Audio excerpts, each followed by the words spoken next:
pas les sons. Quand je suis en ASMR, il n'y a pas les sons. T'inquiète, c'est gentil. Coucou Salam Zed. Hop, voilà. Comment ça va? Je suis désolée, je suis avec le pilou et tout, mais j'ai trop froid en fait. Comme j'étais malade la semaine dernière, autant ne pas attraper froid. C'est mieux. Du coup, j'ai oublié de regarder les chapitres. Je l'ai marqué sur le stream, je crois.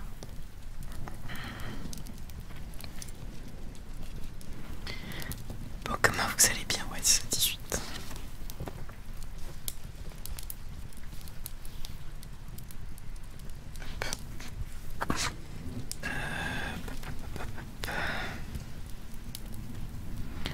Là, mais ça va être des chapitres intéressants.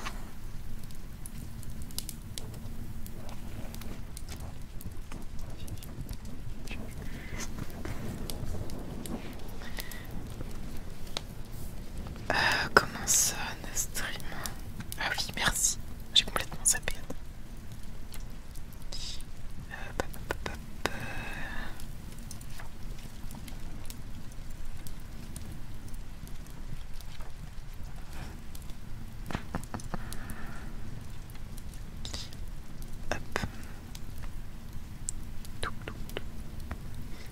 Ok, on est bien. Merci beaucoup, Moana. Okay. Voilà. Alors, je vais mettre une petite étoile pour vous. Hop, voilà. Bon. Lia, tu trouves très mignon. Merci, c'est très gentil, Lia.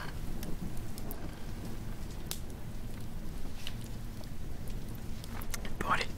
En plus, je suis en train de me rendre compte parce que du coup, d'habitude, je me vois un tout petit, mais là, je me vois encore. Vraiment que je me rase, c'est une catastrophe.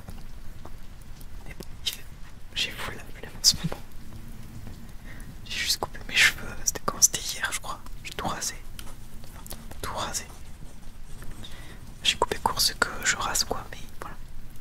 Toujours en attente de la pousse, c'est pour ça que je suis avec le bandana d'ailleurs. Ça avance 6 mois.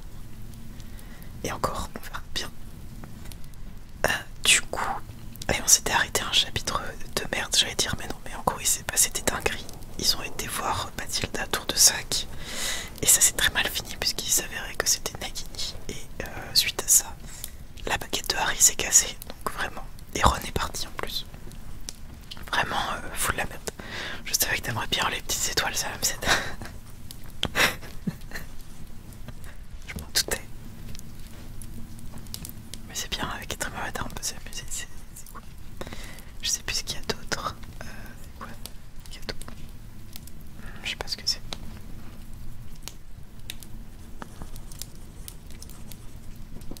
C'est rigolo aussi. Voilà. Allez hop, je vous en remets de quoi vous occuper. Et let's go.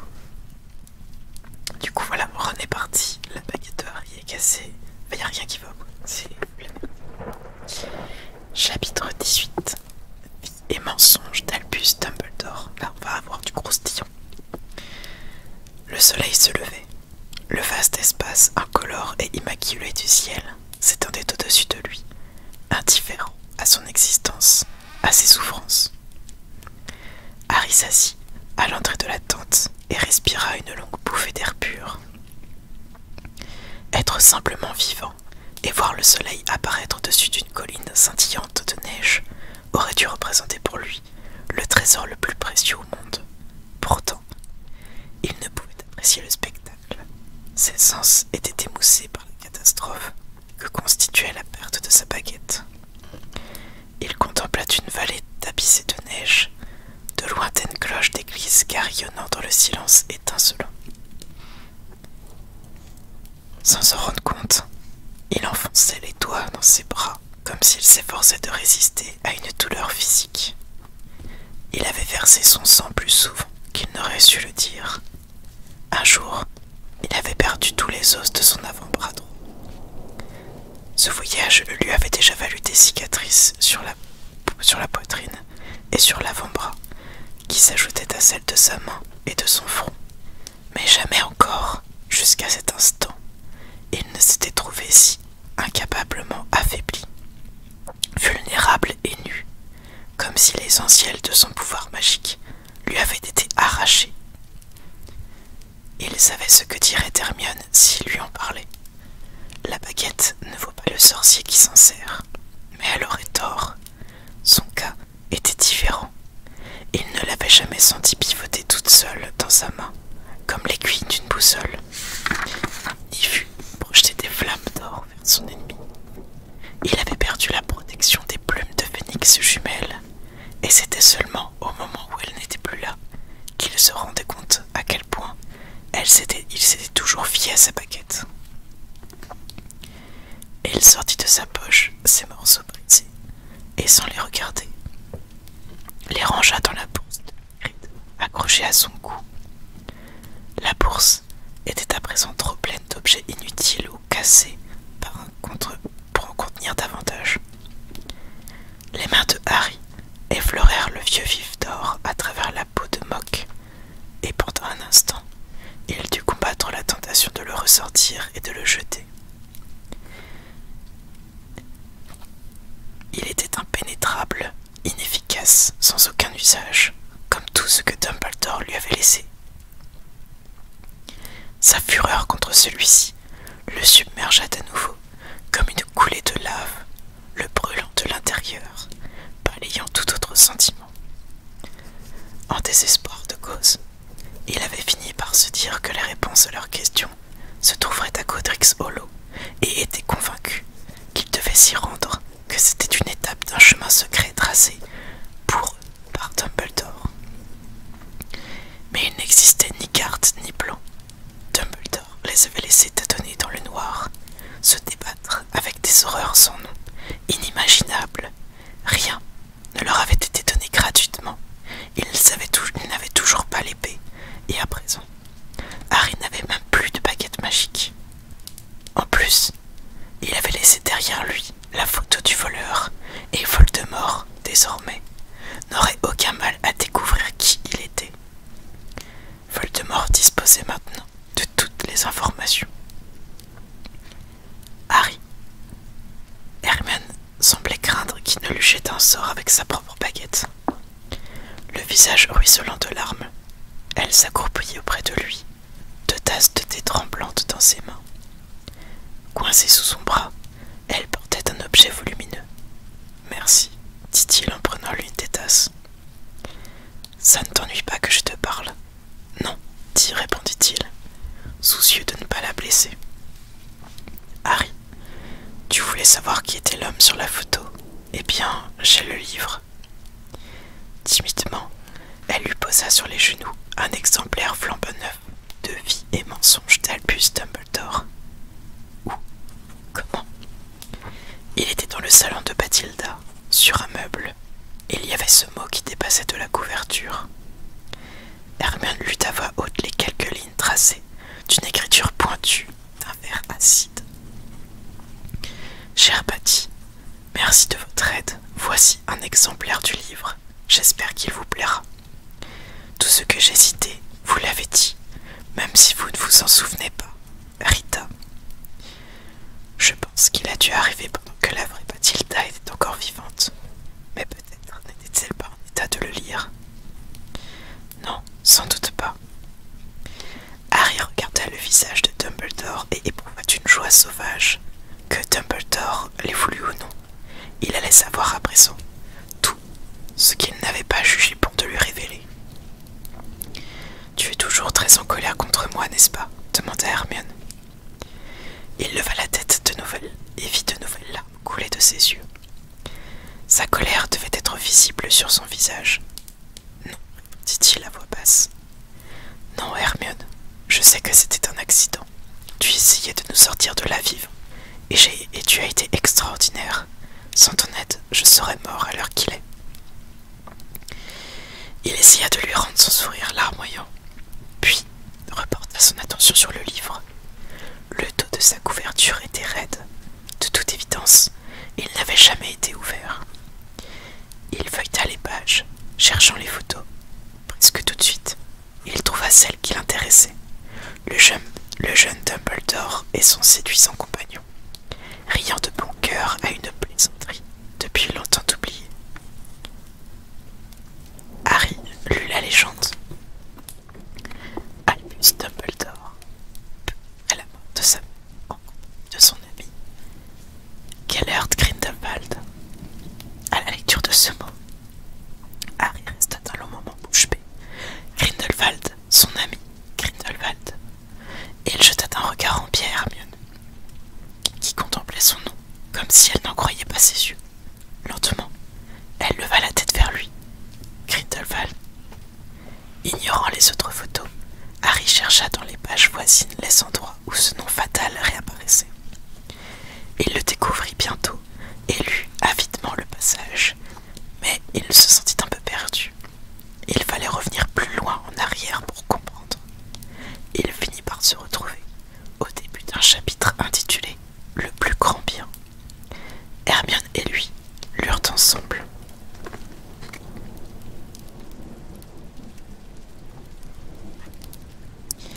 Approchant maintenant de son 18e anniversaire, Dumbledore quitta Poudlard, auréolé de gloire. Préfet en chef, lauréat du prix Barnabus Figley d'aptitude extraordinaire au sortilège, représentant de la jeunesse britannique auprès du Maggot, médaillé d'or par contribution fondamentale à la conférence internationale d'alchimie du Caire. Dumbledore avait l'intention d'entreprendre un tour du monde en compagnie d'Elvias Doge, surnommé Haleine de chien, le comparse sot mais dévoué qu'il lui avait choisi à l'école. Les deux jeunes hommes avaient pris une chambre au chaudron baveur à Londres, se préparant à partir pour la Grèce le lendemain matin, lorsqu'un hibou apporta un message qui annonçait la mort de la mère de Dumbledore. Dodge, dit Haleine de chien, qui a refusé d'être interviewé pour ce livre, a livré au public sa propre version très sentimentale de ce qu'il s'est passé ensuite. Il présente la mort de Kendra comme un coup tragique et la décision de Dumbledore d'abandonner son expédition comme un noble sacrifice. Il est vrai que Dumbledore retourna aussitôt à Godric's Hollow, prétendument pour prendre soin de son jeune frère et sœur. Mais quel soin leur prodigua-t-il véritablement? C'était un cinglé, cet Aberforth, déclara Enid Smek, dont la famille habitait à l'époque un peu en dehors de Godric's Hollow. Il était déchaîné, bien sûr, avec son père et sa mère qui n'étaient plus là. On aurait pu avoir de la peine pour lui. Mais il n'arrêtait pas de jeter des crottes de chèvre à la figure de tout le monde. Je ne crois pas qu'Albus s'occupait beaucoup de lui. D'ailleurs, je ne les ai jamais vus ensemble. Alors que faisait Dumbledore s'il n'essayait pas de réconforter son jeune frère dissipé? La réponse, semble-t-il, c'est qu'il veillait à maintenir sa sœur séquestrée. Car, bien que sa première geôlière fût morte, il n'y eut aucun changement dans la situation pitoyable d'Ariana Dumbledore. Son existence même continuait de n'être connue en dehors de la famille que de quelques personnes qui, comme Doge, alias Haleine de chien, croyaient volontiers à l'histoire de la santé fragile. Une autre amie, tout aussi satisfaite de cette version des faits, était Bathilda Tourdesac, la célèbre historienne de la magie, qui habite depuis de nombreuses années à Godric's Hollow. Kendra, bien sûr, avait rabroué Bathilda lorsque celle-ci avait essayé de souhaiter la bienvenue à la famille. Quelques années plus tard, cependant, le célèbre auteur envoya à Poudlard un hibou destiné à Albus, car elle a été favorablement impressionnée par son article sur la transformation interespèce, publié dans le manuel de métamorphose. Et merci beaucoup pour le nouveau follow, merci beaucoup, installe-toi bien. Malheureusement, la brillante intelligence que Bathilda a manifestée au cours de sa vie se trouve à présent quelque peu diminuée. Le feu est allumé mais le chaudron est vide, comme me l'a confié Ivor Dillsby, ou, dans les termes plus terre-à-terre d'Enix Nweg, elle n'a plus de tête qu'une expérience et une technique éprouvée de reportage m'ont permis d'extraire, telles des pépites, suffisamment de faits réels pour constituer toute cette scandaleuse histoire. Comme tout le monde dans les milieux de la sorcellerie, Mathilda attribue la mort prématurée de Kendra à un sortilège qui se serait retourné contre elle. Une version qu'Albus et Alberford répètent par la suite. Mathilda se fait également l'écho de l'affirmation de la famille selon laquelle Ariana aurait été fragile et délicate. Sur un point cependant, Mathilda m'a récompensé des efforts que j'ai déployés pour me procurer du Veritaserum, car elle, et elle seule, connaît toute l'histoire du secret le mieux gardé de la vie d'Albus Dumbledore. Révélé aujourd'hui pour la première fois, il remet en cause tout ce que ses admirateurs croyaient à son sujet. Sa haine supposée de la magie noire, son opposition à l'oppression des Moldus, et même son dévouement envers sa propre. L'été même où Dumbledore rentrait à Godric's Hollow, désormais orphelin et chef de famille, Mathilda Tournesac acceptait d'héberger chez elle son petit-neveu, Gellert Grindelwald. Le nom de Grindelwald est à juste titre célèbre sur la liste des plus dangereux sorciers de tous les temps. Il aurait mérité de figurer à la première place si, une génération plus tard, vous savez qui, n'était pas venu le détrôner. Mais comme Grindelwald n'a jamais étendu sa terreur jusqu'à la Grande-Bretagne, les détails de leur ascension au pouvoir ne sont pas très connus de notre pays.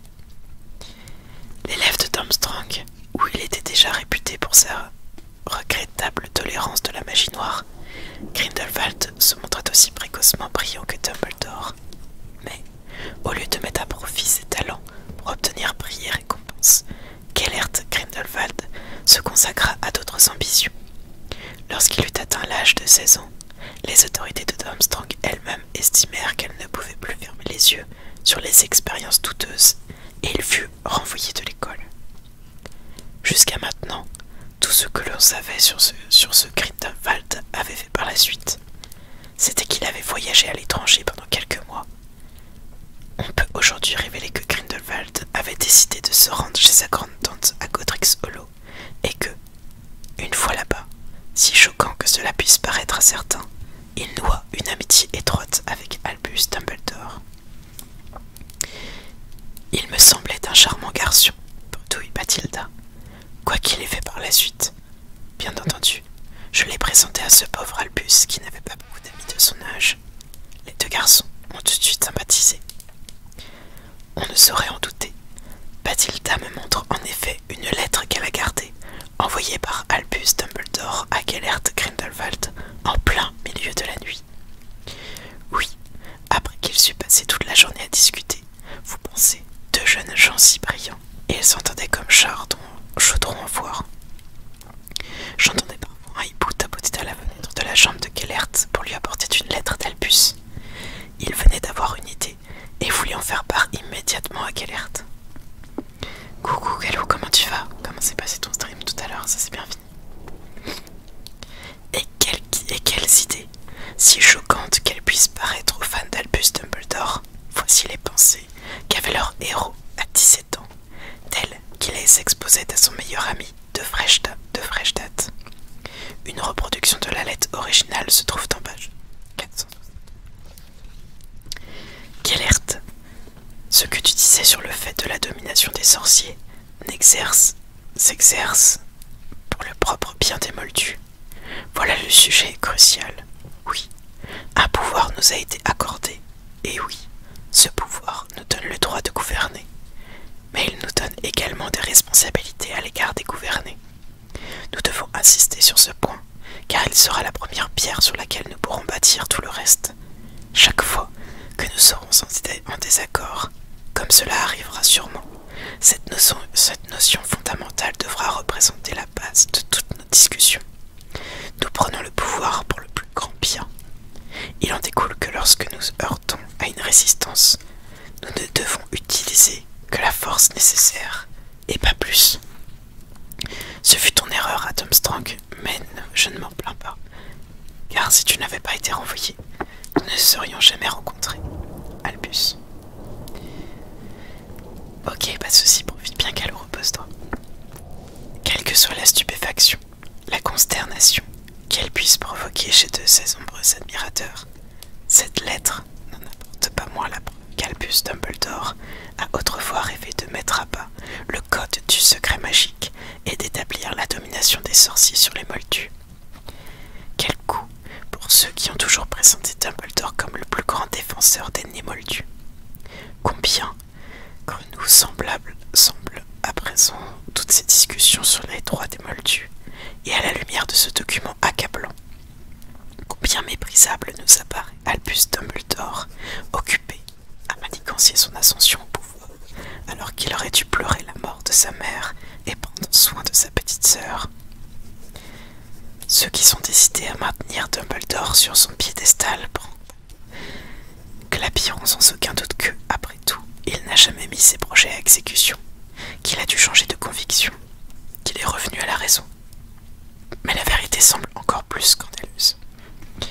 Leur nouvelle et grande amitié avait commencé depuis à peine 2 mois, lorsque Dumbledore et Grindelwald se séparèrent.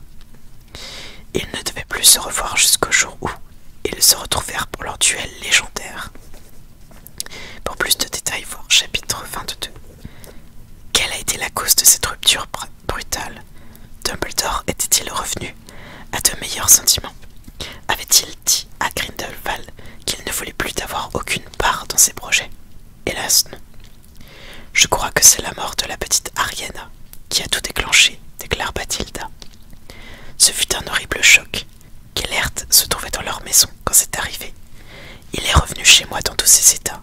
Il m'a dit qu'il voulait partir dès le lendemain. Il était affreusement éprouvé, vous savez. Alors, je lui ai arrangé un départ par trop loin, et je ne l'ai plus jamais revu. Albus a été bouleversé par la mort d'Ariana. C'était tellement affreux pour les 2 frères. Ils avaient perdu toute leur famille. Il n'y avait plus qu'eux.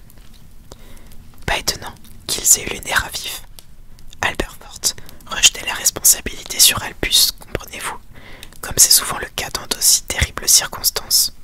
Mais Alberfort disait toujours des choses un peu folles, le pauvre garçon.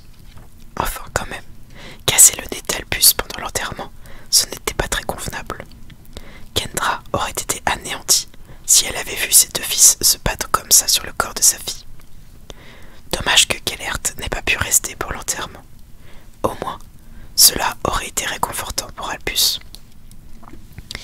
L'horrible bagarre à côté du cercueil, connu seulement des rares personnes qui assistaient aux funérailles d'Ariana Dumbledore, soulève plusieurs questions. Pourquoi exactement Alberfort Dumbledore tenait-il Albus pour responsable de la mort de sa sœur? Était-ce, comme le prétend Batty, un simple débordement de chagrin? Ou bien sa fureur pouvait-elle avoir une autre raison plus concrète? Grindelwald, renvoyé de Durmstrang pour avoir failli provoquer la mort de camarades de classe qui l'avaient attaqué, a fui le pays quelques heures après la mort de la fille et de la jeune fille, et Albus, par peur ou par honte, ne l'a jamais revu, jusqu'au jour où il y fut contraint à la demande instante du monde de la sorcellerie. Ni Dumbledore ni Grindelwald ne semblent jamais avoir évoqué par la suite cette brève amitié de jeunesse. Il ne fait cependant aucun doute que Dumbledore a attendu 5 années de troubles, de morts, de disparitions, avant de se décider enfin à attaquer Gellert Grindelwald. Était-ce un reste d'affection pour l'homme lui-même, ou la crainte de voir révéler leurs anciennes amitiés qui a fait hésiter Dumbledore? Était-ce à contre-cœur que Dumbledore s'est résolu de capturer l'homme qu'il avait été autrefois si enchanté de rencontrer? Et comment la mystérieuse Ariana était-elle morte? A-t-elle été la victime accidentelle d'un quelconque rituel de magie noire? A-t-elle surpris quelque chose qu'elle n'aurait pas dû voir à un moment où les 2 hommes étaient occupés à s'entraîner pour tenter d'atteindre la gloire et la domination? Était-il possible qu'Ariana ait été la première personne à mourir pour le plus grand bien? Le chapitre s'arrêtait là. Harry leva les yeux. Hermione était arrivée avant lui au bas de la page. Elle lui prit le livre des mains, l'air un peu alarmé fermé devant l'expression de son visage et le referma sans le regarder, comme si elle s'empressait de cacher quelque chose d'indécent. Harry. Mais il hocha la tête en signe de dénégation. Une certitude intérieure venait de s'effondrer dans lui. C'était exactement ce qu'il avait éprouvé après le départ de Ron. Il avait eu confiance en Dumbledore. Il avait été convaincu qu'il était l'incarnation du bien et de la sagesse. Tout cela partait en cendres. Que pouvait-il encore perdre? Ron, Dumbledore, la baguette à la plume de Phénix. Harry. Hermione semblait avoir deviné ses pensées. Écoute-moi, ce n'est pas une lecture très agréable. On peut dire ça comme ça. Mais n'oublie pas, Harry, que le livre a été écrit par Rita Skeeter. Tu as lu la lettre à Grindelwald, non? Oui, je l'ai lu. Elle hésita, la mine bouleversée, la tasse de thé au creux de sa main froide. Je crois que c'était le pire passage. Je sais que pour Mathilda, il ne s'agissait que de conversations entre deux amis. Mais pour le plus grand bien est devenu le slogan de Grindelwald, sa justification de toutes ces atrocités qu'il a commis par la suite. Et, d'après ce qui est écrit là, il semble que ce soit Dumbledore qui lui ait donné l'idée. On dit que, pour le plus grand bien, était même gravé à l'entrée du Numergard. Qu'est-ce que c'est que ça, le Numergard? La prison que Grindelwald avait construite pour enfermer ses opposants. Il y a fini lui-même quand Dumbledore l'a capturé. En tout cas, c'est terrible de penser que les idées de Dumbledore ont pu aider Grindelwald à arriver au pouvoir. Mais d'un autre côté, même Rita ne peut prétendre qu'il ne se soit connu plus que quelques mois au cours d'un été où ils étaient tous les deux vraiment jeunes et... Je pensais bien que tu dirais ça, l'interrompit Harry. Il ne voulait pas que sa colère se retourne contre elle, mais il avait du mal à parler d'une voix calme. Je pensais bien que tu dirais, ils étaient jeunes, mais ils avaient le même âge que nous aujourd'hui. Et nous sommes là à risquer nos vies pour combattre les forces du mal, alors qu'il lui passait ses journées avec son meilleur ami à comploter la prise de pouvoir sur les Moldus. Harry ne parvenait pas à contrôler sa fureur plus longtemps. Il se leva et se mit à marcher le long de long en large, s'efforçant de se défouler physiquement. Je n'essaye pas de défendre ce que Dumbledore a écrit, assura Hermione. Toutes ces idioties sur le droit de gouverner, c'est la même chose que la magie épuisante. Mais Harry, il faut comprendre que sa mère venait de mourir. Il était coincé tout seul chez lui. Tout seul. Il n'était pas tout seul. Il était avec son frère et sa sœur, sa craque-molle de sœur qu'il gardait enfermée. Je n'y crois pas, dit Hermione. Elle se leva à son tour. J'ignore ce qui n'allait pas chez elle, mais je ne crois pas que c'était une craque-molle. Le Dumbledore que nous connaissons n'aurait jamais permis. Le Dumbledore que nous pensions connaître n'aurait jamais voulu vaincre les Moldus par la force, hurla Harry, sa voix résonnante au sommet désert de la colline. Des merles s'envolèrent, lançant des cris et tournoyant dans le ciel d'un gris nacré. Il a changé, Harry. Il a changé. C'est aussi simple que cela. Peut-être qu'il croyait à ces choses-là quand il avait 17 ans, mais il a consacré tout le reste de sa vie à combattre les forces du mal. Dumbledore a été celui qui a arrêté Grindelwald, celui qui a toujours voté pour la protection des Moldus et pour les droits des sorciers nés Moldus, celui qui s'est battu contre tu sais qui depuis le début et qui est mort en essayant de le terrasser. Le livre de Rita Skeeter était posé entre eux, sur le sol, et il voyait Dumbledore leur sourire avec tristesse. « Harry, je suis désolé, mais je crois que la véritable raison de ta colère contre Dumbledore, c'est qu'il ne t'a jamais rien raconté de tout cela lui-même. »« Peut-être, » s'écria Harry. Il leva les bras et les croisa au-dessus de sa tête, ne sachant pas très bien s'il essayait de contenir sa colère ou de se protéger contre le poids de sa propre désillusion. « Tu vois bien ce qu'il m'a demandé, Hermione. Risque ta vie, Harry. » Encore, et n'attends pas de moi que je te donne toutes les explications. Compte sais ce que je fais. Aie confiance en moi, même si moi je n'ai pas confiance en toi. Jamais la vérité tout entière, jamais. La tension brisa sa voix. Et ils restèrent debout face à se regarder dans le vaste espace vide et blanc. Sous le ciel immense, Harry avait l'impression qu'il n'avait pas plus d'importance que des insectes. Il t'aimait beaucoup, murmura Hermione. Je sais qu'il t'aimait beaucoup. Harry laissa retomber ses bras. J'ignore qui il aimait, Hermione, mais sûrement pas moi. Le gâchis dans lequel il m'a abandonné. On ne peut pas appeler ça de l'amour. Il a partagé ses véritables pensées avec Gellert Grindelwald, infiniment plus qu'il ne l'a jamais fait avec moi. Harry ramassa la baguette d'Hermione qu'il avait laissée tomber dans la neige et s'asseoir à l'entrée de la tente. Merci pour le thé. Je vais finir mon tour de garde. Retourne te mettre chaud. Elle hésita, mais comprit qu'il lui avait donné congé. Elle reprit le livre et revint dans la tente. En passant devant lui, elle lui effleura les cheveux d'un geste léger de la main. Il ferma les yeux à ce contact et s'enfouit de souhaiter qu'elle ait dit la vérité, que Dumbledore avait réellement de l'affection pour lui. Le chapitre était hyper court en fait. Et ouais, c'est un peu la merde, mais on a plein de choses croustillantes.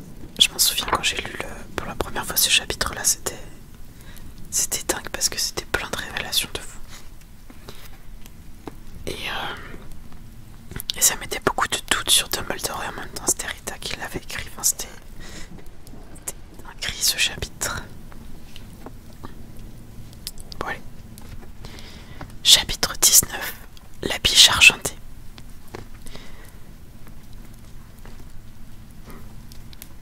Il neigeait lorsque Hermione prit son tour de garde à minuit. Les rêves de Harry étaient confus, troublants. Nagini ne cessait d'aller et venir, sortant d'abord d'une gigantesque bague à la pierre fendue, puis d'une couronne de roses de Noël. Il se réveilla à plusieurs reprises, saisi de panique, persuadé que quelqu'un l'avait appelé au loin, imaginant que le vent qui fouettait la tente était en fait le son d'une voix ou d'un bruit de pas.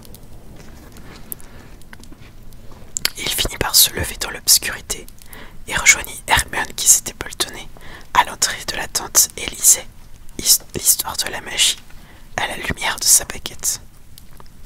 La nuit continuait de tomber drue et elle accueillit avec soulagement sa proposition de partir plus tôt pour aller ailleurs. Nous choisirons un endroit plus habité, approuva-t-elle. Frissonnante, elle mit un sweatshirt par-dessus son pyjama. Je croyais sans cesse entendre des gens bouger dehors. Il m'a même semblé voir quelqu'un, une ou deux fois. Harry, qui était lui aussi en train de passer un pull, interrompit son geste et jeta un coup d'œil au scrutoscope immobile et silencieux posé sur la table. Si, c'est vraiment vachement dur, Galou, parce qu'il y a tout qui... Bah, il n'y a rien qui va en fait.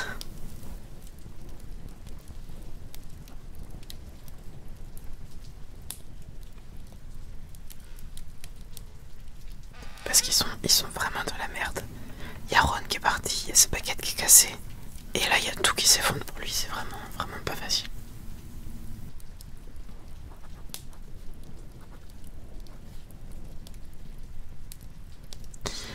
Je suis sûre que c'était mon imagination, continua Hermione, apparemment nerveuse. La neige dans le noir, ça donne l'illusion de voir des choses. Mais peut-être faudrait-il mieux transplaner sous la cape d'invisibilité, par simple précaution. Une demi-heure plus tard, la tente était repliée. Harry portant l'Horcrux autour du cou, Hermione serrant contre elle son sac en perles, et ils transplanèrent. L'habituelle sensation d'étouffement les engloutit. Les pieds de Harry décollèrent du sol neigeux, puis retombèrent lourdement sur ce qui semblait être une surface de terre gelée, couverte de feuilles. « Où sommes-nous » demanda-t-il, contemplant une nouvelle étendue d'arbres tandis qu'Hermione ouvrait le sac en perles et commença à sortir les piquets de la tente. « C'est la forêt de Dean, répondit-elle. Je suis venue y camper un jour avec mes parents. Ici aussi, les feuillages étaient enveloppés de neige et il faisait un froid glacial, mais au moins, ils étaient protégés du vent. Ils passèrent la plus grande partie de la journée sous la tente, serrés l'un contre l'autre pour se tenir chaud, devant les flammes d'un bleu éclatant qu'Hermione avait si bien fait apparaître et que l'on pouvait conserver et transporter dans un bocal. Harry avait l'impression de se remettre d'une brève terrible maladie, une impression renforcée par la solitude d'Hermione. Dans l'après-midi, de nouveaux flocons tombèrent sur eux, et même leur clairière abritée fut bientôt recouverte d'une poudre de neige fraîche. Après avoir passé 2 nuits sans beaucoup de sommeil, les sens de Harry semblaient plus en alerte qu'à l'ordinaire. Tous deux avaient vu la mort de si près à Godric's Hollow que Voldemort l'en semblait plus présent que jamais, plus menaçant. Lorsque le soir tomba à nouveau, Harry refusa l'offre d'Hermione de monter la garde et lui conseilla d'aller se coucher. Il installa un vieux coussin à l'entrée de la tente et s'assit. Il avait enfilé tous ses pulls les uns sur les autres, mais continuait malgré tout de frissonner. À mesure que les heures passaient, l'obscurité s'épaississait jusqu'à devenir impénétrable. Il s'apprêtait à sortir la carte du maraudeur pour regarder le point que représentait Ginny, lorsqu'il se souvint que c'était l'époque des vacances de Noël et qu'elle serait au terrier. Le plus infime mouvement paraissait amplifié par l'immensité de la forêt. Harry savait qu'elle devait être remplie de créatures vivantes, mais il aurait souhaité qu'elles se tiennent tranquilles pour pouvoir distinguer leur trépinement et leur déambulation inoffensive des bruits qui annonçaient peut-être d'autres présences plus menaçantes. Il se rappela le bruissement d'une cape sur les feuilles mortes, bien des années auparavant, et crut l'entendre à nouveau, avant de reprendre ses esprits et de chasser cette pensée. Leur sortilège de protection avait été efficace pendant des semaines. Pourquoi ne le serait-il plus aujourd'hui? Et pourtant, il n'arrivait pas à chasser la sensation que quelque chose cette nuit était différent.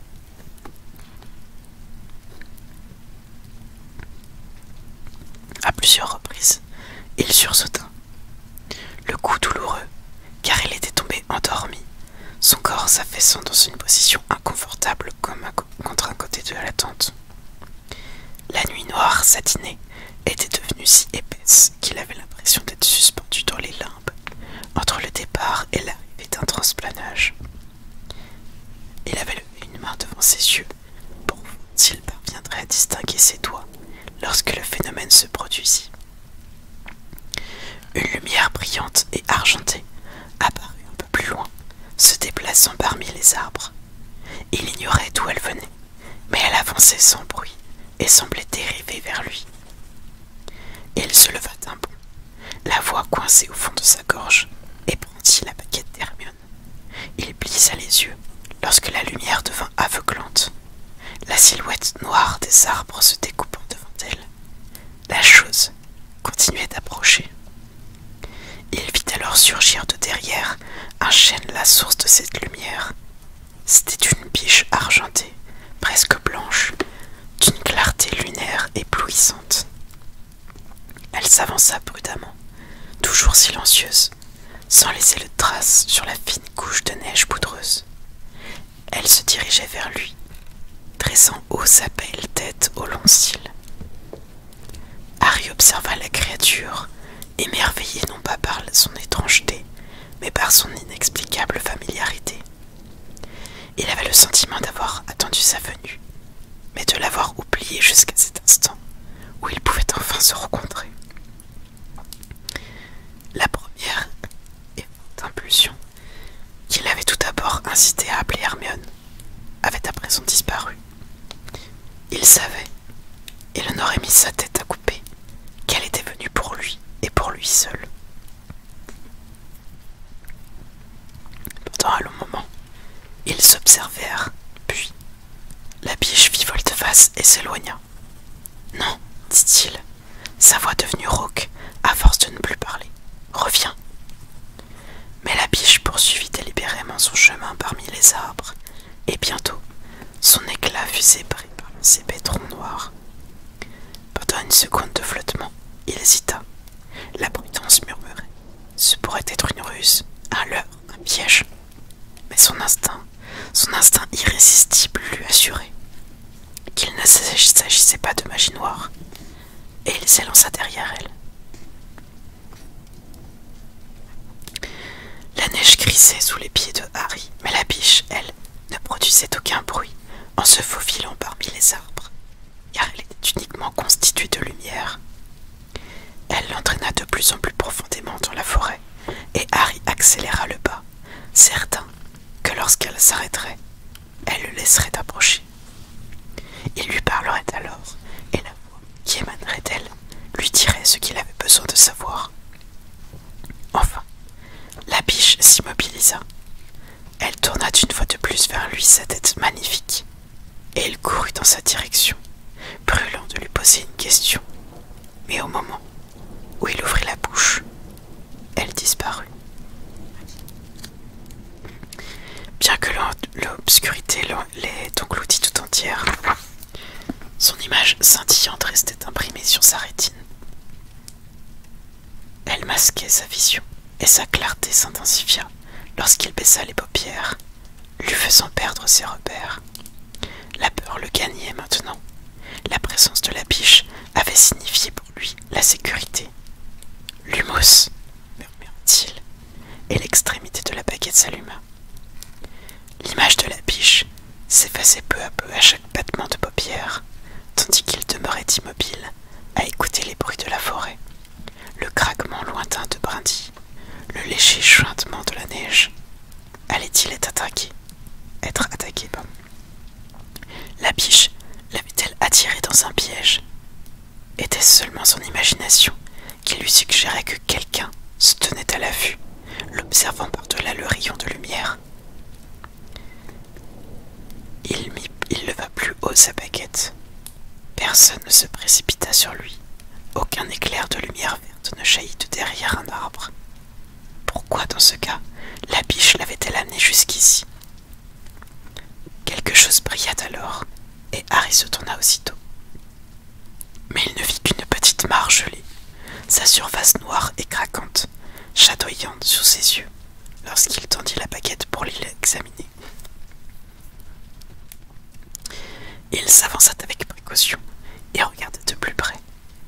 La glace refléta tout d'abord son ombre déformée et le rayon lumineux de sa baguette, mais tout au fond, de l'épaisse carapace d'un gris nébuleux, il aperçut soudain un objet qui scintillait, une grande croix d'argent. Son cœur fit un bond quand il remontait dans sa gorge. Il se laissa tomber à genoux au bord de la mare et orienta la baguette de façon à projeter le plus de lumière possible au fond de l'eau. Un éclat rouge foncé. C'était une épée à la poignée incrustée de rubis étincelants. L'épée de Gryffondor reposait au fond de la mare. Parvenant à peine à respirer, il la fixa des yeux. Comment était-ce possible? Comment pouvait-elle avoir atterri dans une mare en pleine forêt, si près de l'endroit où ils avaient dressé leur tente? Un mystérieux phénomène magique avait-il attiré Hermione jusqu'ici, où la biche, qui l'avait prise pour un patronus, était-elle une sorte de gardienne de la mare? Ou encore l'épée avait-elle été déposée après alors, précisément parce qu'ils étaient là? Auquel cas, où était la personne qui avait voulu la transmettre à Harry? Il dirigea à nouveau la lumière de la baguette vers les arbres et les buissons environnants, cherchant une silhouette humaine, l'éclat d'un regard, mais il ne vit personne. Un regain de peur vint toutefois tempérer son euphorie, lorsqu'il reporta son attention sur l'épée qui refaisait au fond de la mare gelée. Il pointa la baguette vers la forme argentée et murmura « Accio épée !» Et elle resta inerte, ce qui ne le surprit pas. Si les choses avaient dû être si faciles, l'épée n'aurait pas été plongée dans les profondeurs d'une mare gelée, mais posée sur le sol où il n'aurait eu qu'à la ramasser. Il fit le tour du cercle de classe, repensant à la dernière fois, où l'épée s'était offerte à lui. Il affrontait alors un terrible danger et avait demandé de l'aide. « Aide-moi, murmura-t-il. » Mais l'épée demeura au fond de la mare, indifférente, immobile. Quelles étaient les paroles se demanda Harry, continuant à tourner autour de la mare, que Dumbledore avait prononcé la dernière fois qu'il avait repris l'épée. Seul un véritable Gryffondor pouvait trouver cette épée dans le choix-peau magique. Et quelles étaient les qualités qui définissaient Gryffondor? Les plus hardis et les plus forts sont rassemblés en ce lieu. Harry cessa de marcher autour de la mare et laissa échapper un long soupir, son haleine empuée se dispersant dans l'air glacé. Il savait ce qu'il lui restait à faire, et il devait reconnaître, pour être honnête qu'avec lui-même, qu'il avait tout de suite pensé à cette hypothèse dès le moment où l'épée lui était apparue à travers la surface gelée. Il jeta un nouveau coup d'œil vers les arbres qui l'entouraient, et maintenant, il était convaincu que personne ne l'attaquerait. Ils en auraient eu tout le loisir pendant qu'il marchait seul dans la forêt, ou qu'il examinait la mare. S'il retardait encore le moment d'agir, c'était simplement parce que ce qu'il attendait à présent n'avait rien de très enthousiasmant. Les doigts engourdis, il entreprit d'enlever ses diverses courges de vêtements. Il n'était pas sûr, pensa-t-il avec mélancolie, que la hardiesse et la force qu'on prêtait aux preux chevaliers de Gryffondor aient grand-chose à voir avec là-dedans. Sauf si l'on considérait comme chevaleresque le fait de ne pas avoir appelé Hermione pour qu'elle y aille à sa place. « Coucou Max, comment vas-tu » Un hibou ulula quelque part tandis qu'il se déshabillait, et avec un pincement au cœur, il songea à Edwidge.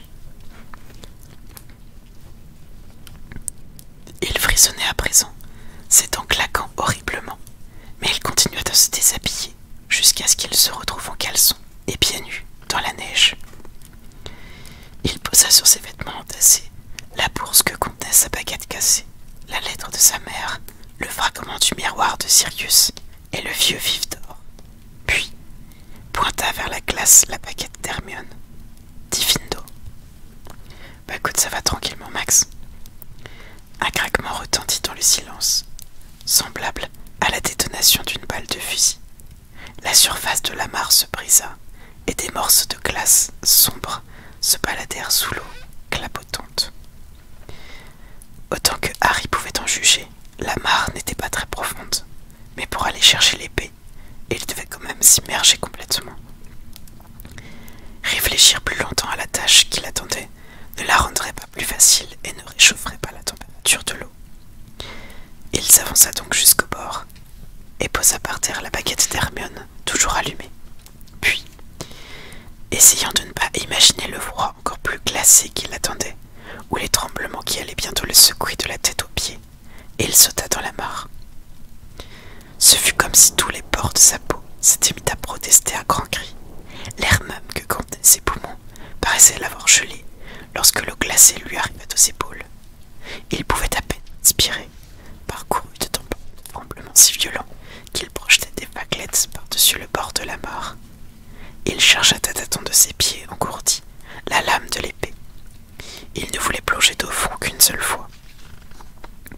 Harry, haletant, frémissant, reproduisait de seconde en seconde le moment, repoussait de seconde en seconde, le moment où il s'immergerait totalement.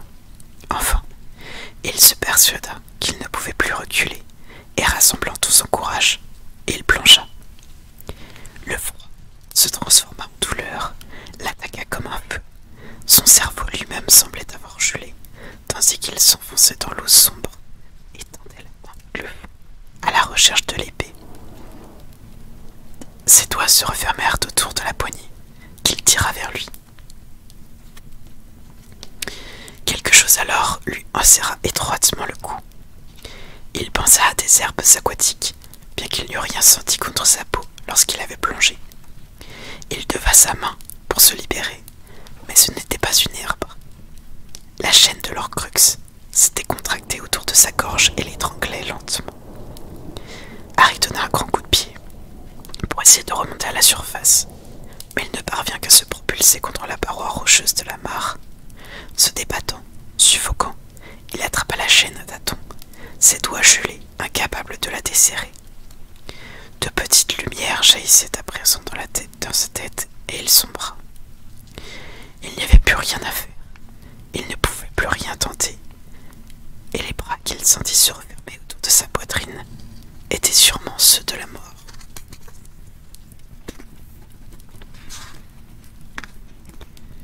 Étouffant, secoué de haut de cœur, trempé et glacé. Comme jamais il n'avait été dans sa vie, il reprit connaissance à plat ventre sur la neige. Quelque part à proximité, quelqu'un d'autre haletait, toussait, trébuchait. Hermione était à nouveau venue à son secours, comme lorsque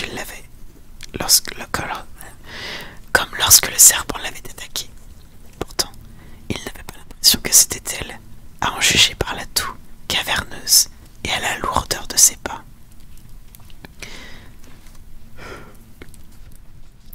Harry n'eut pas la force de relever la tête pour voir qui était son sauveur.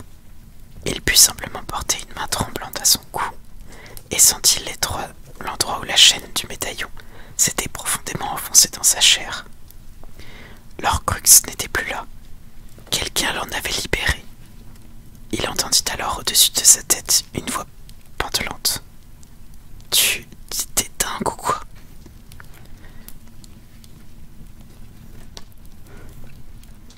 Sous le choc qu'il éprouva au son de cette voix, le choc qu'il éprouva au son de cette voix pouvait redonner à Harry suffisamment d'énergie pour se relever. Parcouru de violents frissons, il se mit debout, vacillant. Devant lui se tenait Ron, habillé de pied en cap, mais trempé jusqu'aux os, ses cheveux plaqués sur son visage, l'épée de Gryffondor dans une main, l'Horcrux dans l'autre, pendant au bout de sa chaîne brisée. Ron leva le médaillon, qui se balança d'avant en arrière, l'extrémité de sa chaîne raccourcie, comme dans une parodie d'hypnose. « Par tous les diables, haleta Ron, pourquoi n'as-tu pas enlevé cette chose avant de plonger ?» Harry ne put répondre. La biche argentée n'était plus rien comparé à la réapparition de Ron. Il n'arrivait pas à y croire, tremblant de froid. Il saisit ses vêtements toujours entassés au bord de la mare et s'habilla. Tout en enfilant ses pulls les uns après les autres, Harry ne cessait de dévisager Ron, comme s'il s'attendait plus ou moins à ce qu'il disparaisse chaque fois qu'il le quittait des yeux. Et pourtant, il devait être bien réel. Il venait de plonger dans la mare et lui avait sauvé la vie. « Alors, c'était toi ?» bredouilla Harry, claquant des dents, la voix plus faible qu'à l'ordinaire, en raison de sa quasi-strangulation. « Oui, » répondit Ron, un peu déconnecté. « La biche, c'était toi ?»« Quoi ? Non, bien sûr que non, je croyais que c'était ton patronus. »« Le mien, c'est un cerf. »« Ah oui, c'est vrai, je me disais bien qu'il paraissait différent, pas de ramure. » Harry accrocha la bourse de Hagrid, excusez-moi, autour de son cou, enfila un dernier pull et se baissa pour ramasser la baguette d'Hermione et regarda à nouveau Ron. « Comment se fait-il que tu sois ici ?» Apparemment, Ron aurait souhaité que ce point ne soit évoqué que plus tard. Peut-être même pas. Eh bien, je suis revenu. Si... Il s'éclaircit la voix. Si tu veux toujours de moi. Pendant le silence qui suivit, l'évocation du départ de Ron semblait dressée entre eux comme un mur. Mais à présent, il était là. Il était de retour. Et il avait sauvé Harry. Ron baissa les yeux et regarda ses mains. L'espace d'un instant, il parut surpris de voir ce qu'il tenait entre ses doigts. « Oui, je l'ai sorti de l'eau, dit-il inutilement, en levant l'épée pour permettre à Harry de mieux la contempler. « C'était pour ça que tu avais plongé, non ?»« Oui, répondit Harry, mais je ne comprends pas. Comment tu es venu ici? Comment tu nous as retrouvés ?»« Longue histoire, répliqua Ron. Il y a des heures que je vous cherche. C'est une grande forêt. Je me disais que j'allais faire un petit somme sous un arbre, en attendant le jour, quand j'ai vu cette biche arriver et toi qui la suivais. Tu n'as remarqué personne d'autre? Non, dit Ron, Mais il hésita, lançant un coup d'œil en direction des deux arbres qui se dressaient côte à côte, à quelques mètres d'eux. Je crois avoir vu quelque chose bouger là-bas, mais c'était au moment où je courais vers la mare. Tu venais de disparaître dans l'eau, et je ne te voyais plus revenir à la surface. Alors, je n'allais pas faire un détour pour... Hé Harry s'était déjà précipité vers l'endroit où Ron lui avait indiqué. Les deux chênes avaient été poussés l'un près de l'autre, à hauteur d'homme. Les troncs n'étaient séparés que de quelques centimètres, une cachette idéale pour voir sans être vu. Il n'y avait cependant pas de neige autour de la racine, et Harry ne distingua aucune empreinte. Il retourna vers Ron qui l'attendait, tenant toujours dans ses mains l'épée et l'Horcrux. « Il y a quelque chose ?» demanda-t-il. « Non, » répondit Harry. « Alors comment l'épée est-elle arrivée dans cette mare? La personne qui a créé le Patronus a dû l'y jeter. » Ils contemplèrent toute l'épée ouvragée, sa poignée incrustée de rubis, luisant légèrement à la lumière de la baguette d'Hermione. « Tu crois que c'est la vraie ?» demanda Ron. « Il n'y a qu'un seul moyen de le savoir, non? » Merci beaucoup pour le follow, merci beaucoup, installe-toi bien. L'Horcrux se balançait toujours au bout de la main de Ron. Le médaillon tressaillit légèrement. Harry savait que la chose qu'il contenait s'agitait à nouveau. Cette chose qui avait senti la présence de l'épée et avait essayé de le tuer plutôt que de le laisser s'en emparer. Mais ce n'était pas le moment de se lancer dans de grandes discussions. Pour l'instant, il était urgent de détruire l'Horcrux, une bonne fois pour toutes. Harry jeta un regard aux alentours, tenant haut la baguette d'Hermione, et repéra l'endroit qui convenait. Un rocher relativement plat, à l'ombre d'un scovemore, j'arrive pas à prononcer. Viens, dit-il. Suivi de Ron, il s'en approcha, dégagea la neige qui couvrait la surface de la pierre et tendit la main pour prendre l'Horcrux. Mais lorsque Ron voulut également lui donner l'épée, Harry la refusa d'un hochement de tête. « Non, c'est toi qui devrais le faire. »« Moi » s'étonna Ron, choqué. « Pourquoi ?»« Parce que tu es allé chercher l'épée au fond de la mare. Je crois donc que cette tâche te revient. » Ce n'était pas par bienveillance ou générosité. De même qu'il avait tout de suite su que la piège n'était pas dangereuse, il savait aussi que c'était à Ron de brandir la lame. Dumbledore avait au moins appris quelque chose à Harry au sujet de certaines formes de magie, ou de l'incalculable pouvoir de certains actes. « Je vais l'ouvrir, dit Harry, et toi, tu le transperceras. Tout de suite, d'accord? Parce que ce qu'il y a à l'intérieur ne se laissera pas détruire sans combattre. Le fragment de jeu du sort qui se trouvait dans ce journal intime a essayé de me tuer. »« Comment vas-tu l'ouvrir » demanda Ron. Il paraissait terrifié. « Je vais lui demander de s'ouvrir tout seul, en lui parlant fourche longue, expliqua Harry. La réponse lui était venue si facilement qu'il avait l'impression de l'avoir toujours connue au fond de lui. Peut-être son récent face-à-face avec Nagini lui avait permis d'en prendre conscience. Il regarda le S en forme de serpent, serti de pierre verte émeraude sur le médaillon. Il pouvait facilement se le représenter comme un minuscule reptile, lové sur la pierre glacée. « Non, dit Ron, non, ne l'ouvre pas, je suis sérieux. »« Pourquoi ?» demanda Harry. « Débarrassons-nous de cette horreur. Ça fait des mois que... »« Je ne peux pas, Harry, je suis sérieux, fais-le toi. »« Mais pourquoi ?»« Parce que ce truc est mauvais pour moi, répondit Ron en reculant pour s'éloigner du médaillon posé sur le rocher. Je ne peux pas. Je ne cherche pas d'excuses à ma conduite, mais il m'affecte beaucoup plus que toi ou Hermione. Il me faisait penser à des choses que, de toute façon, j'avais déjà en tête, sauf qu'il les rendait encore pires. Je ne sais pas pourquoi. Quand je l'enlevais, je reprenais mes esprits et ensuite, quand je devais le remettre, ce fichu machin autour du cou, je ne peux pas faire ça, Harry.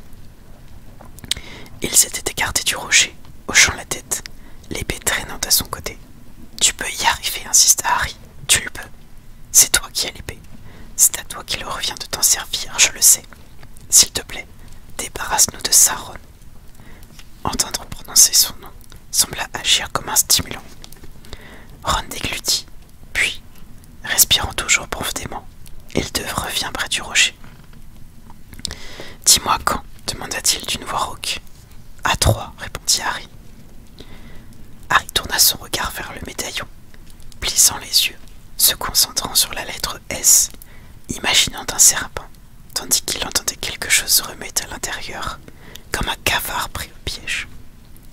Il aurait pu en éprouver une certaine pitié, si la marque que la chaîne avait laissée autour de son cou n'était pas restée aussi cuisante. 1, 2, 3, ouvre-toi. Le dernier mot sortit de sa bouche comme un sifflement, un grondement, et les volets d'or du médaillon s'ouvrirent largement dans un petit clic. À l'intérieur, derrière chacun des deux ovales de verre semblables à des petites fenêtres, un œil cligna, sombre et charmeur, comme l'étaient les yeux de Tom Jedusor avant qu'il ne les transforme en 2 fentes écarlates. Transperce-le, dit Harry, qui maintenait le médaillon immobile sur le rocher. Ron leva l'épée dans ses mains tremblantes. La pointe de la lame resta suspendue au-dessus des 2 yeux, qui tournaient frénétiquement en tous sens. Harry plaqua le médaillon contre la pierre, se préparant, imaginant déjà un flot de sang qui jaillirait des 2 ovales vides. Une voix sifflante s'éleva alors de leur crux. « J'ai vu dans ton cœur, et ton cœur est mien. Ne l'écoute pas, lança Harry d'une voix dure, transperce-le. J'ai vu des rêves, Ronald Weasley, et j'ai vu des peurs. Tout ce que tu désires est possible, mais tout ce que tu crains l'est également. Transperce-le, hurla Harry, sa voix résonnant dans le feuillage des arbres. Et la pointe de l'épée trembla, et Ron fixa les yeux de Jedusor. Le moins aimé, depuis toujours, par une mère qui rêvait d'avoir une fille. Le moins aimé, aujourd'hui, par celle qui préfère ton ami, toujours en retrait, éternellement dans l'ombre. Ron, transperce-le tout de suite, beugla Harry. Il sentait le médaillon frémir sous ses doigts et redoutait ce qui allait suivre. Ron leva l'épée encore plus haut, et les yeux de Jedusor brillèrent alors d'un éclat écarlate. Jaillissant de ses yeux d'ovale de verre, jaillissant des 2 yeux, la tête de Harry et d'Hermione, bizarrement déformée, enflèrent de bulles grotesques. Ron poussa un cri et recula devant les 2 silhouettes qui s'élevaient du médaillon et s'épanouissaient comme des fleurs. D'abord la poitrine, puis la taille, puis les jambes. Elles restèrent là, côte à côte, debout dans leur crux, tels 2 arbres à la racine commune, oscillant au-dessus de Ron et du véritable Harry, qui avait lâché le médaillon, devenu soudainement brûlant. Ron, hurla-t-il. Mais l'image de Harry Jedusor parlait à présent avec la voix de Voldemort, et Ron, hypnotisé, fixait son visage. Pourquoi es-tu revenu? Nous étions beaucoup mieux sans toi, beaucoup plus heureux, contents de ton absence. Nous nous moquions de ta stupidité, de ta lâcheté, de ta prétention. Ta prétention, répétait en écho l'image d'Hermione Jedusor, plus belle, mais aussi plus terrible que la véritable Hermione. Elle se balançait, parlant d'une voix caquetante devant Ron horrifié, cloué sur place, l'épée pendant inutilement à son côté. Qui donc pourrait te regarder? Qui donc pourrait jamais te remarquer à côté de Harry Potter? Qu'as-tu jamais réussi à accomplir comparé à l'élu? Qui es-tu comparé au survivant? Ron, transperce-le. Transperce-le, hurla Harry, mais Ron ne bougea pas. Il avait écarquillé les yeux dans lesquels se reflétaient le Harry et l'Hermione Jedusor, les cheveux dansant comme des flammes, leurs regards rougeoyants, leur voix aiguë se mêlant en un duo maléfique. Ta mère a reprit Harry Jedusor d'un ton narquois, accompagné de ricanements de la fausse Hermione, qu'elle aurait préféré m'avoir comme fils, qu'elle serait ravie de faire l'échange. Qui ne le préférerait pas? Quelle choisirais. Tu n'es rien, rien face à lui, sursura Hermione jeu du sort. Elle s'étira alors comme un serpent, puis s'enroula autour de Harry jeu du sort, l'enlaçant étroitement, et leurs lèvres se joignirent. Devant eux, le visage de Ron s'était rempli d'angoisse. Il leva haut l'épée, les bras tremblants. Vas-y, Ron, s'exclama Harry.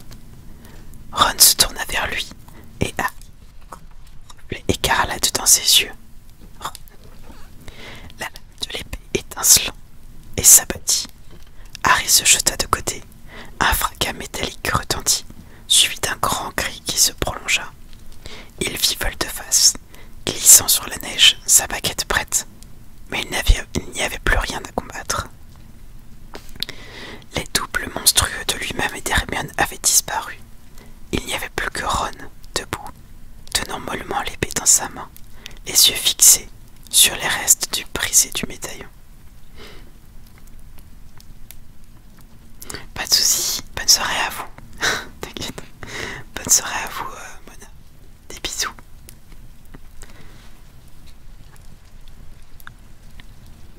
Lentement, Harry revient vers lui, ne sachant plus très bien que faire ou que dire. Ron respirait profondément. Il n'y avait plus la moindre lueur écarlate dans ses yeux, qui avaient retrouvé leur couleur bleue habituelle. Ils étaient aussi très humides. Harry se pencha, faisant semblant de n'avoir rien remarqué, et ramassa leur crux fracassés. Ron avait transpercé les deux ovales de verre.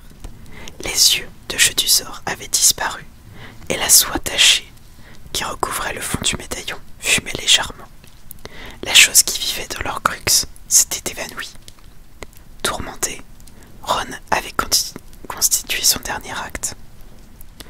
Ron lâcha l'épée qui tomba dans un bruit métallique. Il s'était affaissé sur les genoux, la tête dans les bras. Il tremblait de tout son corps, mais Harry comprit que le froid n'y était pour rien. Il fourra dans sa poche le médaillon brisé, s'agenouilla auprès de Ron et posa précautionneusement une main sur son épaule. Le fait que Ron ne cherche pas à se dégager lui parut être un bon signe. Après ton départ, dit-il à voix basse, soulagé que Ron se soit caché le visage. Elle a pleuré pendant 1 semaine. Sans doute davantage, mais elle ne voulait pas que je m'en aperçoive pendant longtemps. Le soir, nous ne nous sommes pas adressé la parole sans toi.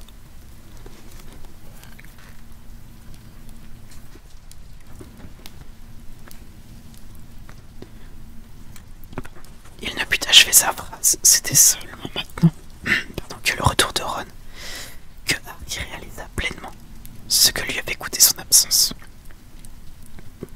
Elle est comme une sœur pour moi, poursuivit-il. Je l'aime à la manière d'une sœur. Je pense qu'elle ressent la même chose de son côté. C'est comme ça depuis toujours. Je croyais que tu le savais. Ron ne répondit pas. Mais il détourna la tête et s'essuya bruyamment le nez avec sa manche. Harry se releva, puis s'approcha de l'endroit, quelques mètres plus loin, où Ron avait jeté précipitamment son sac à dos, pour courir vers la mare et sauver de la noyade. Il le hissa sur ses épaules et retourna vers Ron, qui se remettait péniblement debout. Il avait les yeux rougis, mais avait repris contenance. Attendez-vous, je reviens.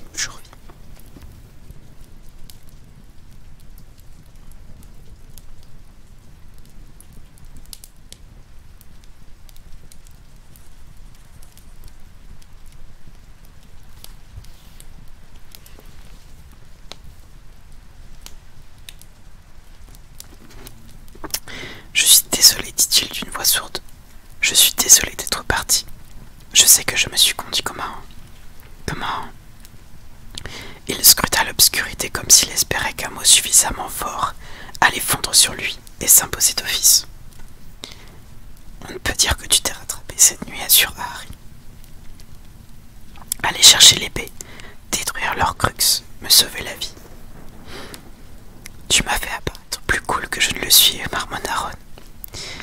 Ce genre de choses paraissent toujours plus cool, comme tu dis, qu'elles ne l'ont vraiment été, répliqua répliqua Harry.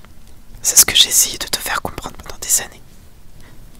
D'un même mouvement, ils s'avancèrent l'un vers l'autre et s'étreignirent. Harry serrant le dos, toujours trempé du blouson de Ron.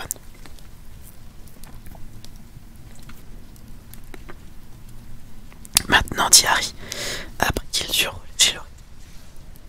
Il ne reste plus qu'à retrouver la tente.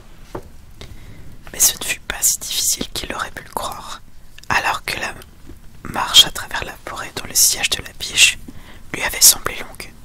Le trajet de retour aux côtés de Ron se révéla étonnamment court. Harry était impatient de réveiller Hermione, et il éprouva une fébrilité grandissante lorsqu'il entra dans la tente, Ron traînant un peu derrière lui. À l'intérieur, l'atmosphère paraissait merveilleusement tiède, après la marche gelée et la forêt sous la neige. Le seul éclairage était fourni par des flammes couleur de jacinthe qui continuaient de luire dans une coupe posée par terre. Hermione était profondément endormie, pelotonnée sous les couvertures, et Harry dut l'appeler à plusieurs reprises avant qu'elle bouge enfin. Hermione. Elle se retourna, puis se redressa brusquement, dégageant les cheveux qui lui tombaient sur le visage.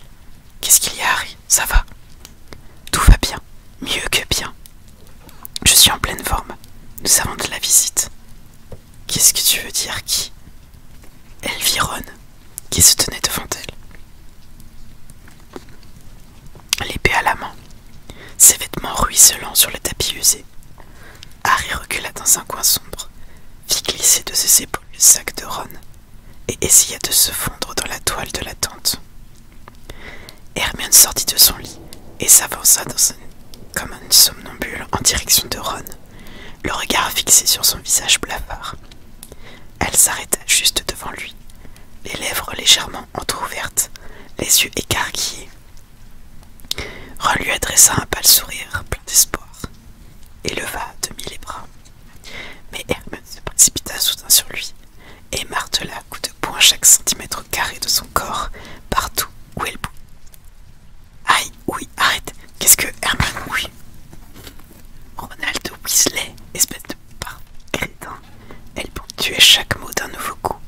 Ron battit en retraite, se protégeant le visage alors qu'Hermione continuait d'avancer vers lui. Tu reviens ici en douce après des semaines et des semaines. Où est ma baguette? Elle semblait parfaite, prête à l'arracher des forces de main. Des mains de Harry, mais celui-ci réagit instinctivement. Protego. Le bouclier invisible se dressa entre Ron et Hermione, et sa force le projeta à terre. Recrachant des cheveux qui étaient entrés dans sa bouche, elle se releva d'un bond. Hermione, dit Harry, calme-toi. Je ne me calmerai pas, hurla-t-elle. Jamais encore il ne l'avait vu perdre à ce point son sang-froid. Elle semblait en proie à une crise de démence. Rends-moi ma baguette, rends-la-moi. Hermione, s'il te plaît. Ce n'est pas à toi de me dire ce que je dois faire, Harry Potter, s'écria-t-elle d'une voix suraiguë. Ne t'en avise surtout pas. Rends-la-moi, immédiatement. Et toi?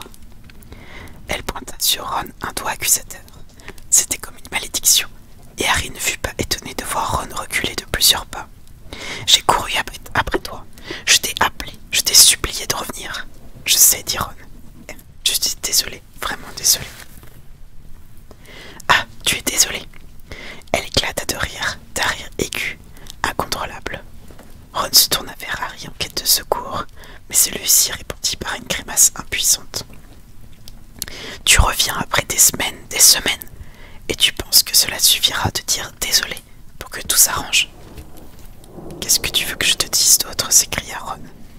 Harry fut content qu'il se défende. Oh, je ne sais pas, vociféra Hermione avec une ironie redoutable.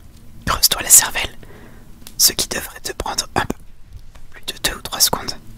Hermione intervient Harry, qui considérait cette dernière réplique comme un coup bas. Il vient de me sauver la vie. Je m'en fiche, hurla-t-elle. Je me fiche de ce qu'il a fait. Des semaines et des semaines. On aurait pu tout aussi bien mourir. Je savais que vous n'étiez pas mort, beugla Ron, en dominant pour la première fois la voix d'Hermione. Il s'approcha aussi près que lui permettait le bouclier dressé entre eux. On ne parle que de Harry de la cassette et à la radio. Il vous cherche partout. Avec toutes les rumeurs, les histoires de fous qui circulent, je l'aurais su tout de suite si vous étiez mort. Vous n'avez aucune idée de ce qu'il se passe. Qu'est-ce qu'il s'est passé pour toi? Sa voix était devenue si aiguë que, bientôt, seules les chauves-souris pourraient encore l'entendre. Mais elle avait atteint un tel degré d'indignation qu'elle fut momentanément incapable de parler, et Ron saisit l'occasion. J'ai voulu revenir dès l'instant où j'ai transplané, mais je suis tombé en plein sur un gang de rafleurs, Hermione, et je ne pouvais plus aller nulle part. Un gang de quoi? Demanda Harry, tandis qu'Hermione se jetait dans un fauteuil, les bras et jambes si étroitement croisées qu'on se demandait si elle ne mettrait pas plusieurs années à les déplier. Des rafleurs, répondit Ron, il y en a partout. Ce sont des gens qui essayent de gagner de l'or en arrêtant les nez moldus et les traîtres à leur sang. Le ministère offre une récompense pour chaque capture. J'étais tout seul, et on voit bien que je suis en âge d'aller à l'école. Ils se sont donc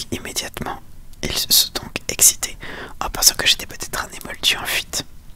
Il a fallu que je trouve très vite quelque chose à leur répondre pour éviter qu'ils me traînent au ministère. Qu'est-ce que tu leur as dit? Que j'étais Stan Rocade, c'est la première personne à laquelle j'ai pensé. Et ils t'ont cru. Ils n'étaient pas très malins. L'un d'eux était à moitié troll d'après l'odeur. Ron jeta un coup d'œil à Hermione, espérant que cette petite note d'humour aurait un effet apaisant sur son visage, qui resta de marbre, ses bras et ses jambes toujours serrés comme un nœud. En tout cas, ils se sont disputés pour savoir si oui ou non j'étais Stan. Ma ruse était assez pitoyable, je dois le reconnaître, mais j'étais seul contre 5 et ils m'avaient pris ma baguette. Puis, 2 d'entre eux se sont mis à se battre et j'ai profité de la distraction des autres pour donner un coup dans le ventre de celui qui me tenait. J'ai pu lui arracher sa baguette. J'ai jeté un sortilège de désarmement au type qui avait pris la mienne et j'ai aussitôt transplané. Mais ce n'était pas très réussi et je me suis encore désarticulé. Ron leva sa main droite pour montrer 2 doigts sans ongles. Hermione haussa les sourcils d'un air glacial. Je suis arrivé à quelques kilomètres de l'endroit où nous avions campé, mais vous étiez déjà parti. Quelle histoire palpitante, lança Hermione d'un ton dédaigneux, qu'elle adoptait quand elle voulait blesser quelqu'un. Tu as dû être tout simplement terrifié. Nous, pendant ce temps-là, nous sommes allés à Godric's Hollow et voyons, qu'est-ce qui s'est passé déjà, Harry? Ah oui, je me souviens, le serpent de tu sais qui nous attendait, et il a failli nous tuer tous les deux. Ensuite, tu sais qui lui-même est arrivé, et nous avons réussi à lui échapper à 1 seconde près. Quoi? S'exclama Ron en les regardant bouche bée. Mais Hermione ne lui prêta aucune attention. Tu imagines Harry perdre 2 ongles? Voilà qui relativise tout ce que nous avons subi, non? Hermione dit à Harry à voix basse. Ron vient de me sauver la vie. Elle sembla ne pas l'avoir entendu. Il y a quand même une chose que je voudrais savoir, reprit-elle, les yeux fixés sur un point imaginaire situé à 30 cm au-dessus de la tête de Ron. Comment t'y es-tu pris exactement pour nous retrouver ce soir? C'est important, car quand nous le saurons, nous pourrons faire en sorte pour éviter les visiteurs indésirables. Ron lui lança un regard noir, puis sortit de sa poche de son jean un petit objet en argent. J'ai utilisé ceci. Hermione dut tourner les yeux vers lui pour voir ce qu'il leur montrait. Le déluminateur, soutena-t-elle, si surprise qu'elle en oublia de paraître glaciale et féroce. Il ne se contente pas d'allumer et d'éteindre les lumières, poursuivit Ron. Je ne sais pas comment il fonctionne, ni pourquoi c'est arrivé à ce moment-là, et pas autre. Puisque de toute façon, depuis que j'étais parti, j'avais envie de revenir. En tout cas, j'étais en train d'écouter la radio, le matin de Noël, de très bonne heure. Et tout d'un coup, j'ai entendu ta voix. Il regardait Hermione. Tu m'as entendu à la radio, demanda-t-elle incrédule. Non, je t'ai entendu dans ma poche. Ta voix venait de là. Il montra à nouveau le déluminateur. Et qu'est-ce que je disais exactement? Interrogea Hermione d'un ton qui hésitait entre le scepticisme et la curiosité. Mon nom, Ron. Et tu as ajouté quelque chose à propos d'une baguette. Le visage d'Hermione se colora d'un rouge flamboyant. Harry se souvenait, c'était la première fois que le nom de Ron avait été prononcé à voix haute par l'un d'eux depuis le jour où ils s'étaient quittés. Hermione l'avait cité lorsqu'ils avaient parlé de réparer la baguette de Harry. Alors je l'ai sorti de ma poche, continua Ron en contemplant le déluminateur. Il était comme d'habitude, mais j'étais sûr de t'avoir entendu. Je l'ai actionné, et la lumière s'est éteinte dans ma chambre. Mais une autre s'est allumée, juste devant la fenêtre. Ron leva une autre main, et pointa le doigt devant lui, et le regard concentré sur quelque chose que ni Harry ni Hermione ne pouvaient voir. C'était une boule lumineuse bleuâtre qui semblait vibrer, comme la lumière autour d'un pot trop loin, vous voyez. Oui, répondirent machinalement Harry et Hermione d'une même voix. J'ai tout de suite su que c'était ce que je cherchais, reprit Ron. J'ai ramassé mes affaires, j'ai tout emballé dans mon sac à dos, et je suis descendu dans le jardin. La boule de lumière flottait dans l'air. Elle m'attendait, et quand je suis sorti, elle s'est éloignée d'un petit bond. Je l'ai suivie derrière la cabane à outils, et là, elle est en train. Pardon, dit Harry, persuadé de ne pas avoir bien entendu. Elle a flotté vers moi, expliqua Ron en décrivant le mouvement de la boule d'un geste de l'index, droit sur ma poitrine, et ensuite, elle est entrée en moi. Elle était ici. Il montra d'un point proche de son cœur. Je la sentais, elle était chaude, et une fois qu'elle était en moi, j'ai su que ce que je devais faire. J'ai su qu'elle m'emmènerait là où je voulais aller. Alors, j'ai transplané, et je suis arrivé au flanc d'une colline. Il y avait de la neige partout. C'est là que nous étions, dit Harry. Nous y avons passé 2 nuits, et la deuxième nuit, j'ai eu sans cesse l'impression d'entendre quelqu'un bouger et d'appeler dans l'obscurité. C'était moi, et votre sortilège de protection bien fonctionnait. Je n'arrivais pas à vous voir ni à vous entendre. Pourtant, j'étais sûr que vous n'étiez pas loin. J'ai fini par m'allonger dans mon sac de couchage, et j'ai attendu que vous apparaissiez. Je pensais que vous seriez obligé de vous montrer quand vous démonteriez la tente. En fait, non, dit Hermione. Par précaution, on a tous plané sous la cape d'invisibilité. Et on est parti de très bonne heure parce que, comme te l'a expliqué Harry, nous avions entendu quelqu'un bouger dans les environs. Et merci beaucoup pour le nouveau follow, c'est très gentil. Bienvenue à toi. Et bonjour du coup Barbara. J'ai pas du ma ligne.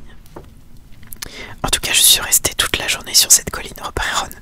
J'espérais toujours vous voir apparaître, mais la nuit est tombée, et j'ai compris que j'avais dû vous rater. J'ai actionné à nouveau les déluminateurs. La lumière bleue a jailli. Elle est entrée en moi. J'ai transplané, et je suis arrivé ici, dans cette forêt. Je ne parvenais toujours pas à vous retrouver, et je suis resté là, en espérant que l'un de vous finirait par mettre le nez dehors. Et c'est ce que Harry a fait. Bien sûr, j'ai déjà aperçu la biche. Tu as aperçu quoi? L'interrompit brusquement Hermione. Ils lui expliquèrent ce qu'il s'était passé, et à mesure qu'il racontait l'histoire de la biche argentée et de l'épée dans la mare, Hermione les regardait alternativement, les sourcils foncés, l'esprit si concentré qu'elle en oublia de serrer les bras contre ses jambes. C'était sûrement un patronus, s'exclama-t-elle. Vous n'avez pas vu qui l'avait créé? Il n'y avait personne. Et le patronus t'a emmené jusqu'à l'épée. J'ai du mal à y croire. Qu'est-ce qui est arrivé ensuite? Ron lui raconta comment il avait vu Harry sauter dans l'eau et avait attendu qu'il remonte à la surface. S'apercevant qu'il se passait quelque chose d'anormal, il avait plongé pour le sauver, avant de retourner prendre l'épée. Parvenu au moment de l'ouverture du médaillon, il hésita, et ce fut Harry qui poursuivit son récit. Quand il a été ouvert, Ron l'a transpercé à coups d'épée, et il a été détruit, simplement comme ça, répondit Hermione.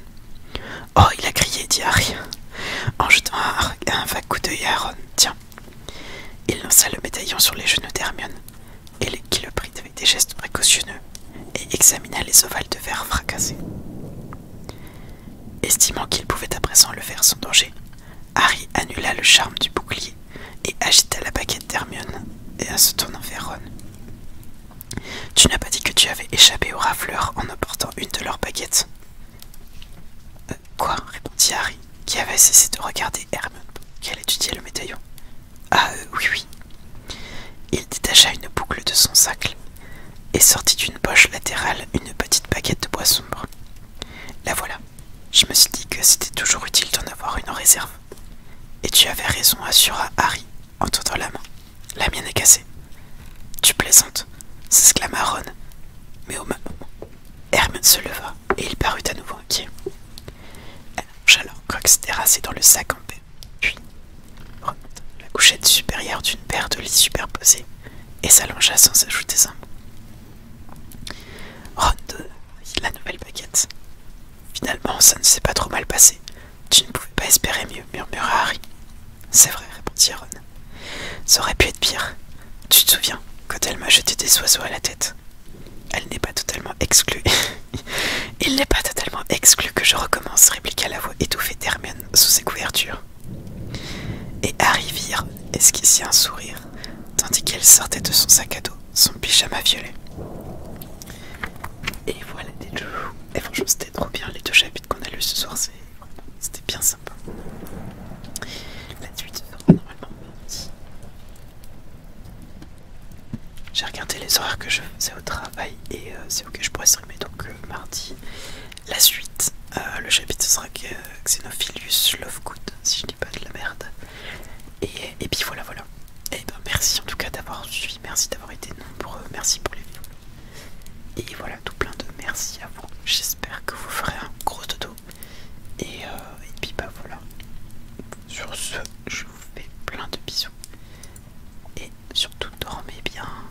À bientôt.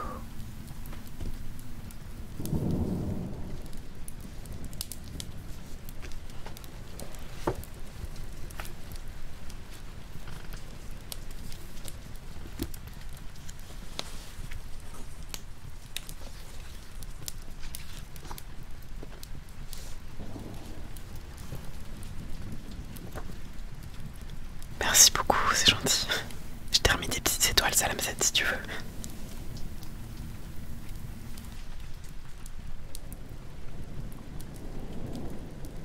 Mais merci beaucoup, Cost, ça fait plaisir.